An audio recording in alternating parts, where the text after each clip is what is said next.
O professor e biólogo José Geraldo Marques é nosso entrevistado a partir de agora aqui nesta edição de Conjuntura pela TV Mar, canal 25 da NET. Professor, muito obrigado por atender ao nosso convite.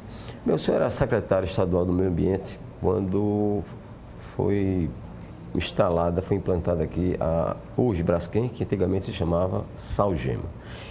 E o senhor emitiu opinião contrária à instalação dessa fábrica aqui em Maceió. Por que, apesar da sua opinião, a Salgema foi implantada?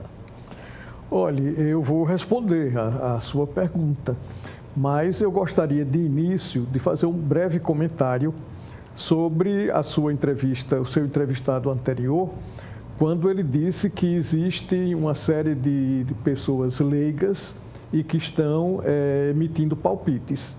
Eu gostaria de deixar muito claro, tá, primeiro, que eu não sou leigo. Você me apresentou como biólogo, eu sou biólogo com muito orgulho, e as pessoas podem perguntar, e o que é que tem um biólogo para falar sobre essa situação? Gente, eu sou da pré-história. O Brasil não tinha cursos de biologia nem de geologia. O curso que existia era de História Natural, que foi o que eu fiz. O curso de História Natural formava biólogos e geólogos juntos. Todo mundo junto. Fazíamos o curso todo e no final optávamos quem queria fazer biologia, quem queria fazer geologia. Então, eu optei por biologia, mas tive uma formação geológica sólida para aquela época. Então, primeiro, eu não sou um leigo, eu não estou dando palpite, eu sou um cientista, um homem de laboratório e campo, que resolvi me aposentar quando completei 50 anos de atividade científica. Então, eu gostaria de deixar isso muito claro, não para me exaltar, mas apenas para tirar certa impressão de que eu estou emitindo opiniões e fazendo coro com aqueles que estão criando pânico, pelo contrário. Mas me permita, o Fernando Dacal, presidente do CREA, que esteve aqui antes, né, na entrevista anterior, ele não fez nenhuma referência à sua pessoa, ele falou de maneira genérica. Falou no genérico. Acredito, inclusive, que ele não tenha me incluído nessa gaveta, mas eu não queria perder a oportunidade porque isso está se repetindo. É um dos argumentos que usam para poder desmanchar os meus argumentos. Então, estou colocando não para me exaltar, mas apenas para deixar claro que as minhas afirmações são afirmações de responsabilidade. Não é? Então, você me pergunta por que é que, apesar da minha opinião contrária, que foi contrária desde o início, não a exploração do recurso Salgema. Esse é um grande recurso de Alagoas que merecia ter sido tratado de uma maneira completamente diferente, mas contra a implantação da fábrica naquele sítio onde ela se encontra até hoje, por vários motivos, motivos ecológicos, motivos geológicos, motivos de segurança ambiental. O sítio é completamente inadequado. Agora, se você me pergunta por quê, o senador Teotônio Vilela tem uma frase que foi uma frase imortal para mim. Ele disse assim: os nossos ventos sempre nascem longe. Os nossos ventos naquela época estavam nascendo na Suíça, na DuPont, que foi a primeira grande acionista da Salgema. Esses ventos sopraram aqui e encontraram não calmarias, encontraram ventos que sobrepuseram a eles e eram ventos de grande fortaleza. Você tem uma ideia? Quando foi escolhido o sítio, a pessoa que foi indicada pelo governo do estado de Alagoas para acompanhar a fase de plantação tecnicamente, foi um técnico extremamente competente, de saudosa memória, que você conheceu, um dos gênios aqui de Alagoas, que foi Beroaldo Maia Gomes.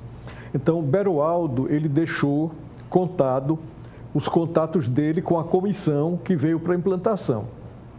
Então, ele diz que realmente questionava o local, mas a resposta deles para ele era essa: só nos serve este local. Se vocês não quiserem, nós vamos implantar em Sergipe. Como nós já tínhamos o trauma da transferência da Petrobras para Sergipe, isso apavorava qualquer alagoano. não é? E Beroaldo disse que perguntava e questionou até onde pôde se não haveria nenhum risco para a população. E que eles garantiram a ele que não haveria risco nenhum. Afinal de contas, esse é o papel de todas as empresas e tal, que desempenham seu papel de forma extremamente competente nesse aspecto. E essa foi assim uma grande mentira, primeira grande mentira, porque o tempo mostrou que existe sim riscos para a população. Riscos de baixa probabilidade, de média probabilidade, de alta probabilidade. E riscos que já se comprovaram. O risco atual, nós estamos numa fase que eu considero uma fase científica, onde os dados apresentados até agora não são mais dados teóricos, porque ciência avança por hipótese, teoria e fato, até chegar à verdade científica, que é uma verdade que não é uma verdade profética, é uma verdade de probabilidade. Eu nunca afirmei que o bairro do Pinheiro vai afundar, mas que existe evidência forte de subsidência, o que a gente chama geologicamente de subsidência.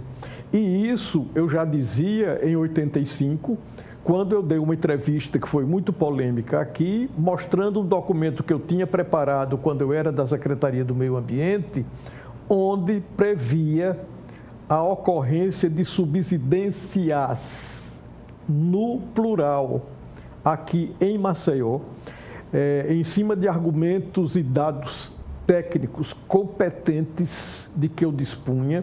Eu tive acesso a informações privilegiadas e tive acesso à assessoria técnica extremamente competente, onde previa que haveria risco de subsidências, ou seja, de afundamentos na cidade de Maceió, causados pela mineração da então Salgema. Previa, inclusive, que ocorreriam coalescências. E, para minha surpresa, desagradável, porque eu nunca torci para que isso acontecesse, na reunião técnica que o CREA promoveu com técnicos, uma semana, 2 semanas atrás, o próprio representante da Braskem afirmou que já existem aqui minas coalescidas. Minas coalescidas quer dizer o quê? Uma que já se emendou com a outra, não é? Então, esse documento eu dei publicidade a ele, guardei com muita cautela durante muito tempo e só quando me senti absolutamente seguro em termos científicos, é que dei publicidade. O senhor mora no Pinheiro? Moro no Pinheiro. O senhor pretende sair de lá? Ora, se pretendo, ninguém pretende sair do Pinheiro, tá? Moro na minha antiga casa. Ela está afetada, professor? Olhe, quando pergunta se a casa está afetada, se ela está rachada, se ela está... Não é isso que está acontecendo. Mas, na realidade, a minha rua foi colocada numa dança, tá? Entre área vermelha, amarela, laranja, tirada de área, voltou para a área. Então, chegou um ponto em que as evidências são fortes de que pode... Olhe, gente, eu não quero gerar pânico para ninguém. Evidências são fortes de que pode acontecer. Eu não estou dizendo que vai acontecer nesse semestre, mas as evidências são fortes de que pode acontecer realmente um evento que é um evento forte ali naquela região. Então, diante das evidências e diante da insegurança das informações fornecidas e geradas pelos órgãos que são responsáveis, então eu não me senti mais seguro. Tá? Eu postei primeiro que só deixaria meu Cariri no último pau de arara.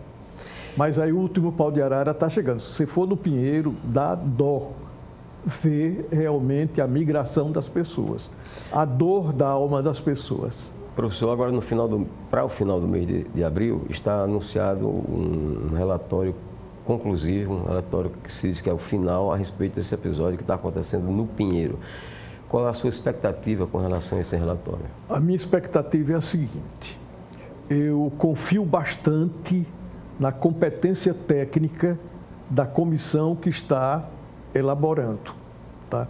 Não confio nos dados fornecidos pela Braskem, porque pela convenção científica, a parte interessada não pode gerar dados que possam ser publicados em revistas científicas, que é o nosso critério de validade. Então, a minha expectativa é que realmente saia um laudo isento, como a comissão que está investigando é capaz de gerar. Né? Nós já temos fortes evidências, inclusive, de que o laudo está praticamente pronto. Tá? Mas a comissão vai sofrer pressão de dois tipos. Aliás, já está sofrendo. Um tipo de pressão para enfatizar causas naturais, tá? E um tipo de pressão que cobra que realmente não, que ela seja totalmente isenta. Então, é preciso que fique alertado desde agora que, se aparecer essa ênfase em causas naturais, elas não devem ser aceitadas. É um indício de vício no laudo, porque as pressões realmente são muito grandes. Você sabe como são as coisas aqui em Alagoas, e as pressões funcionam mesmo na ciência. Por que essa preocupação do senhor em que o laudo possa indicar que às vezes são causas naturais? Porque se indicar que são causas naturais, ninguém vai ser indenizado. Você vai cobrar quem? Ao menino Jesus de Praga, que está lá na área, tá? Com isso eu não estou dizendo que os católicos não devam ter realmente a grande confiança que têm e exercerem a sua fé. Mas a paróquia não tem como indenizar ninguém. Então, o grande risco, o grande perigo é esse, que é o que aconteceu em Mariana. Em Mariana, a presidente declarou que eram causas naturais. Sendo causas naturais, não há possibilidade de indenização. E o que a gente realmente espera e quer é que apareça realmente a culpabilidade. Primeiro, porque cientificamente não são causas naturais. São as falhas geológicas, minha gente. Por favor, aprendam o que é falha geológica. Falhas geológicas se formaram no tempo geológico há milhões de anos aqui, quando o Brasil se separou da África. E estão lá quietinhas, elas ficam quietas. Em todo lugar onde se formam falhas geológicas, elas ficam quietas.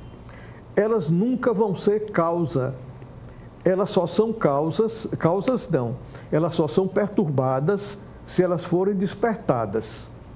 E nós temos uma evidência muito forte aqui de que realmente a Braskem furou poços em cima da falha geológica.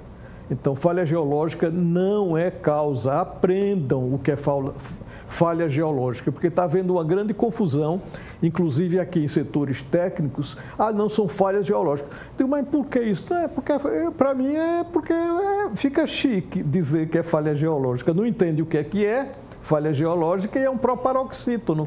Proparoxítono em português sempre dá um ar de sabedoria, não é? São falhas geológicas. Tá? Professor, também professor economista Elias Fragoso disse aqui há poucos dias atrás, aqui mesmo nesse programa, não é que ele defendeu a relocalização da Braskem. Sugeriu, inclusive, que fosse para a unidade que a empresa tem lá em Marechal Deodoro. O senhor acha isso viável a essa altura?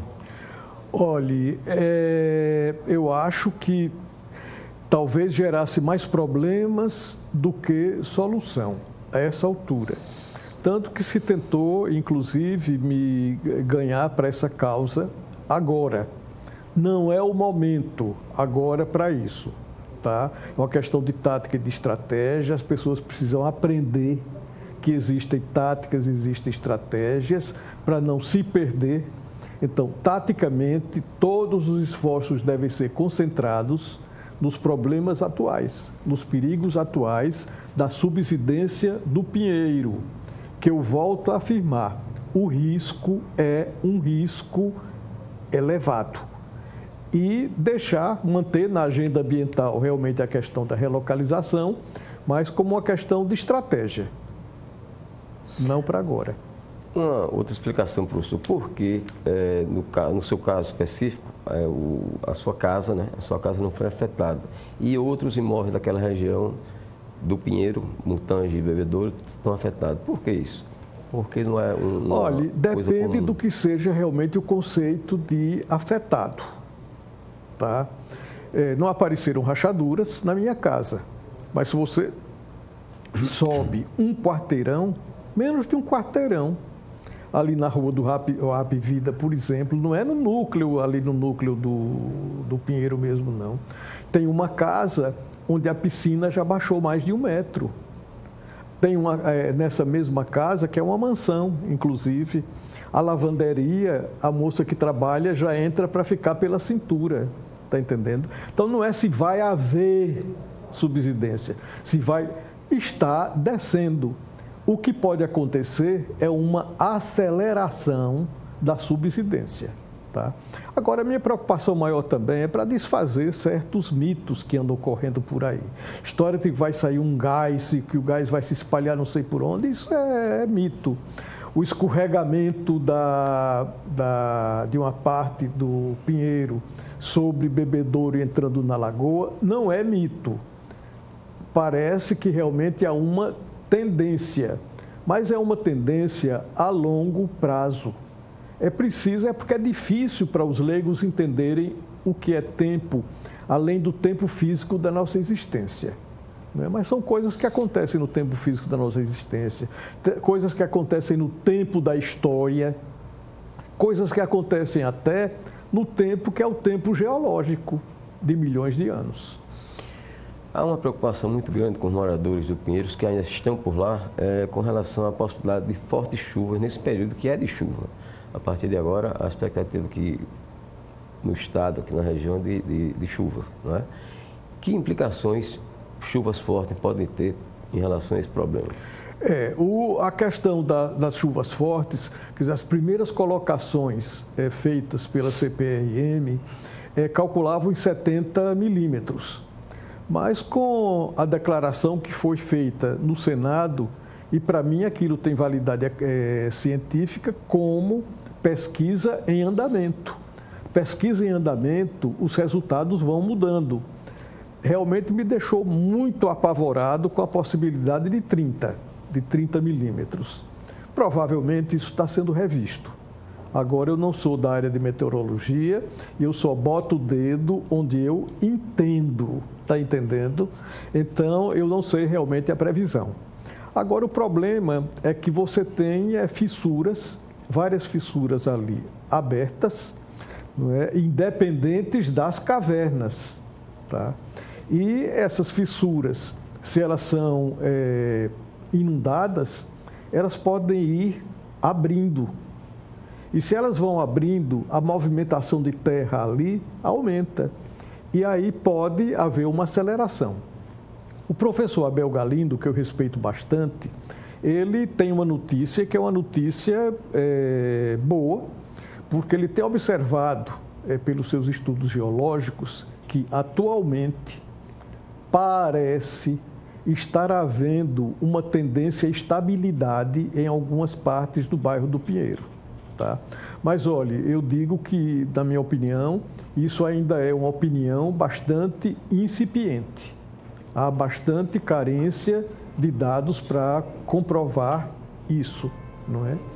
Agora, eu volto a insistir que se existe solução técnica, olha, todas essas coisas que estão sendo apontadas, elas devem realmente ser levadas em conta, tá? Independente do que esteja acontecendo. Mas nós estamos no inverno de 2019. Então, para o inverno de 2019, gente, não é profecia. E eu não quero levar ninguém ao pânico. Eu estou levando a questão de precaução, que foi o que eu utilizei. Na ciência que eu sou, deixa eu esnobar mais um pouco, na ciência que eu sou doutor pela Unicamp, pós-doutor pela Unicamp, professor da Unicamp dessa ciência, que é a ciência do ambiente, é um princípio extremamente valioso, é o princípio da precaução. Em casos de evidências de acidentes graves, inclusive não é preciso que se feche dados científicos. A precaução é o melhor remédio.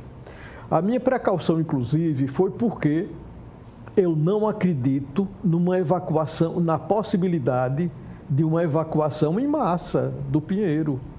Ainda uns 10 dias atrás, eu andei à noite com meu filho, vamos correr lobisomem no Pinheiro, à noite, para a gente ver como é que é a situação. A situação é triste.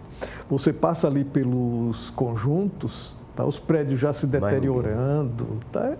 Realmente é um clima de guerra psicológica, tensão muito. Só o ressarcimento, a indenização por danos morais, já é uma indenização alta, porque ela é necessária. E nós fomos avaliando, peraí, como é que vai ser? Se for nós fomos à noite, chovendo. Se for dado realmente o alarme, se acontecer o evento extremo e for dado o alarme, como é que vai sair todo mundo de casa ao mesmo tempo? Não tem rua por onde ir, não, entende? Não dá para escoar. Vai ser uma coisa apocalíptica, uma coisa caótica. E eu não quero participar, nem quero assistir.